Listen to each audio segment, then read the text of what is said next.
This is the inaugural Outstanding Future Leaders event. My name is Eliot Vaughn. I couldn't be more pleased to welcome and be here today to interview Christopher Bailey of Burberry. Christopher is a hugely successful and respected designer, business person, and also an authentic role model, and a husband and a father to 2 children. The first question I have is, how did you get into the career you're in? Was it a conscious choice, or did it choose you somehow? It probably chose me. I'm from Yorkshire. It was a very working class background. My father was a carpenter. My mother worked in window display. And I guess I grew up looking at things and making things. My art teacher believed in me, and she decided to send off some of my work to different colleges, bearing in mind that university and college was just not part of any plan. I was the first person in my family to ever go to college. I ended up suddenly at art school, having no idea what I was doing there, but I suddenly felt like I'd met my gang. I ended up, very fortunately, getting a scholarship to the Royal College of Art in London to do a master's. Donna Cowan saw my work and invited me to have a job when I left. I've always found people that have believed in me. I worked in New York for 2 or 3 years, then met Tom Ford, the head of Gucci, and I worked there for about 5 or 6 years, and then I was invited to lead the design and creative aspects at Burberry 16 years ago.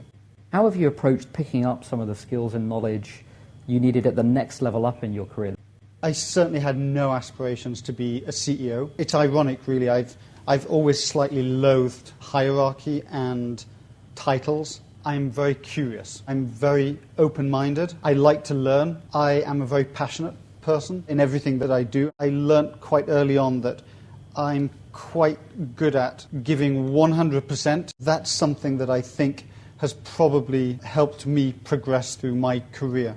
I hate formality. As soon as you have formality, you end up where people have to pretend to be something that they're not. I don't think any of us are born formal. And I try wherever possible to deformalize and to relax. As a designer, you have to be a dreamer and you have to be an engineer. So you have to kind of have huge curiosity and openness and break down every possible preconceived idea. And then you have to have such pragmatism to get the job done. I've always looked at everything that I do through the lens of a designer, whether it's working on a strategy, whether it's in a boardroom, whether it's working with my creative teams, working on a film.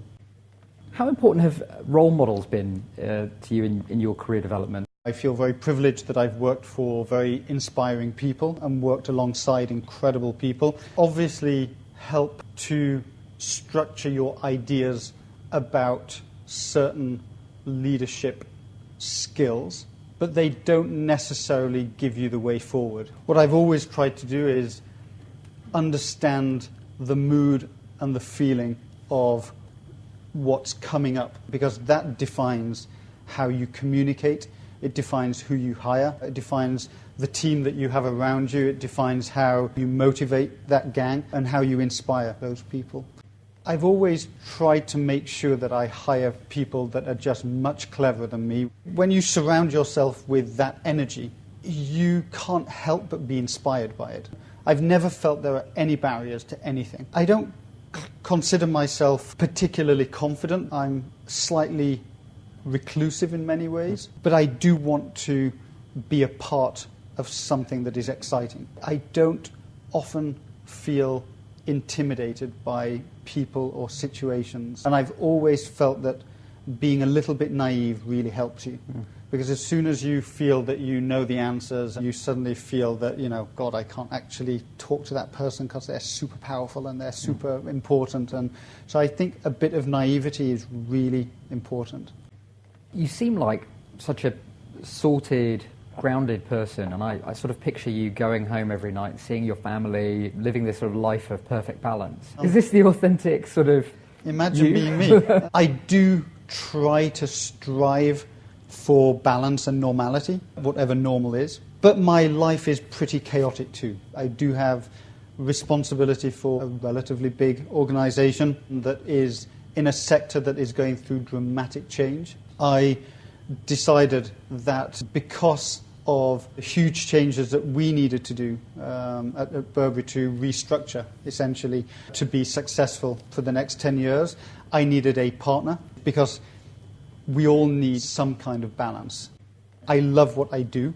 I love it very passionately. I really kill myself for it. But I do it because it's something that feels it's part of who I am. I do try to make sure that, when I'm with my family, I'm with my family. To change gears a little bit, I'm interested to know, when did you decide to be out at work? I've always been incredibly comfortable in my own skin. There was never kind of some big moment for me to come out. It was never even a subject. I'm also in an industry where fluidity of sexuality and identity is just a given. That I do not take lightly, and I accept. I'm very lucky that I ended up in that world, and many, many, many people do not have that.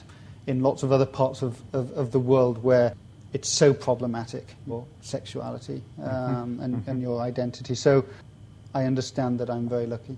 Some people would assume that being LGBT and the leader in the fashion industry is easier than in a more formal corporate environment. I deal with the city, and I deal with investors and analysts and bankers. I am who I am. I'm authentic. I am not pretending to be anything. I don't hide anything. I'm pretty transparent. I rarely find myself in situations where I feel my sexuality has got any bearing on who I am or what I'm doing. I guess having kids, it's one of the few times that I've started to question being two dads. I would be disingenuous if I didn't acknowledge that. Are you conscious of being a role model for LGBT leaders? How do you feel about being a role model? I've never felt a role model in any situation. I hope that all of us in this room can give the confidence to other people that who you are and how you identify and your lifestyle, your sexuality just does not matter. I hope that we are all open-minded enough to say, just because that person over there maybe has an issue with sexuality or race or whatever, it doesn't mean that they're a bad person or that they are wrong. It just means they may have had a different upbringing or different influences. And I hope that we are all smart enough, responsible enough to approach things with positivity about trying to kind of, be very clear that that may not be acceptable, but not over-judgmental. You've been quite clear to signal Burberry's intent to be a diverse, ethical, fair employer. Have you ever worried that Burberry will be somehow less successful in some markets because it's seen as LGBT inclusive? I feel it's the responsibility of any company to have values and to represent those values through the people that you recruit and hire and mentor and inspire.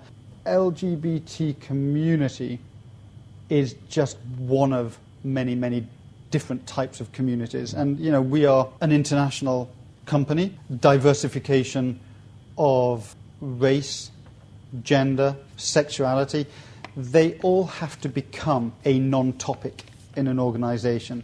Our customers look at you, I think, through the values of your company. Are you responsible in all the different areas, whether that be sustainability, who you recruit, how you pay people, how you treat your teams? Burberry is famous as a company that really gets digital. How important is it to build skills in that area as a future leader?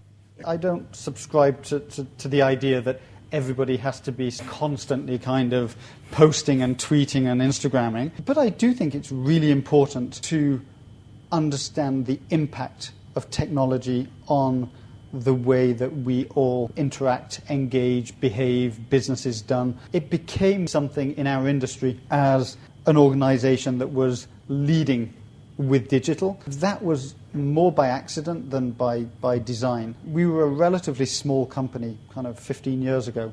We did not have the budgets to do things that many of our much bigger peers were doing. All of us had devices and kind of that was kind of a natural thing that we were all doing. I like to be involved with what's happening in Silicon Valley, what's happening here in London, and I feel like that is clearly the future. Thank you.